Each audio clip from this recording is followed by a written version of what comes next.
મારા મમ્મીએ મારી માનતા લીધી હતી. મારા હાથમાં નસનો પ્રોબ્લેમ છે. હું પેરામિલિટરીમાં જમ્મુ કાશ્મીરમાં ફરજ બજાવું છું. મારે હાથમાં મતલબ કે દબતા હોવાથી મારી મમ્મીએ માનતા લીધી હતી. એટલે આ ચોથી મારે છુટ્ટી ઉપર આવીને માનતા પૂરી કરવાની હતી. એટલે માનતા પૂરી કરવા આવ્યા હતા મારી. મારા હાથ રહ્યા ને આમ મતલબ કે સ્થિર ન રહેતા, મતલબ કે આમ ડગતા, કંઈ વસ્તુ ઉપાડવું તો મારે 10-12 વર્ષ થઈ ગયા. પહેલાં મતલબ કે પહેલાં માઇનર હતું, પણ અત્યારે થોડુંક વધારે થતું જતું. એટલે માતાજી માનતા રહી ગઈ. મોરબીથી આવું છું. પેરામિલિટરીમાં ફરજ બજાવું છું. જમ્મુ કાશ્મીરમાં પોસ્ટિંગ છે. હા, માનતા પૂરી કરવા. પટ્ટો માતાજીને મારા હાથે બાંધવો ને. માં, મારા દીકરાની રક્ષા કરજો માં. બોર્ડર ઉપર આજ 15 વર્ષ થયા છે માં. તમે એની રક્ષા કરજો અને એ દેશની રક્ષા કરે માં. એને શક્તિ આપજો. કોઈ ભરી બંદૂકે ઊભા હોય તો એ લડી શકે, એને એવી શક્તિ આપજો મારી માં. હું તો મારા દીકરાને તમારા આધારે મોકલું છું માં. અને માં, મારા દીકરાને થોડીક હાથની તકલીફ છે એટલે મેં માનતા રાખી હતી.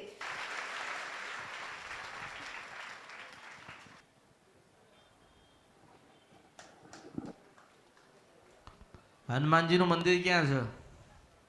હનુમાનજીનું મંદિર અમારે પૂજો છો? જાવ છો? હા, અહીંયા જાય છે દર્શન કરવા. કોઈ શનિવારે માકડાની માળા ચડાવવા જાય, બધું દર્શન કરવા જાય. હું નોકરી ન કરતો ત્યારે પણ મારે મતલબ કે સવાર સાંજ આરતી ટાઈમે મતલબ કે હનુમાનજી મંદિરે જતો દર્શન કરવા. મેં ચામુંડ માતાની વાત કરી. મેં ચાવણ માતાની વાત જ નથી કરી. માતાજીની વાત નહીં કરતી. હું હનુમાનજીની વાત કરું. હનુમાન દાદા મંદિરે જતા. કારણ કે હનુમાનજીને કંઈક કહેવા થતું હોય ને હનુમાનજીનું કંઈક બાકી રહી જતું હોય. માનો કે તું નાનો હોય અને કોઈક વસ્તુ ઉપર તું ચડ્યો, કોઈક વસ્તુ માનો કે કોઈક ઝાડ ઉપર કે ગમે તે દિવાલ ઉપર તું ચડ્યો, નાનો હતો ને તું પડ્યો. હા, પડ્યો એટલે તને વાગ્યું. હા માતાજી. વાગ્યું પછી કંઈક બાધા ને માનતા કંઈક રાખ્યું, પછી તને સારું થયું, પણ આ તકલીફ તને ચાલુ થઈ. હા માતાજી. હનુમાનજીના મંદિરે તમે 4 જણા પહોંચી જાઓ. હા માતાજી. મા બાપ 2 ભાઈઓ જજો.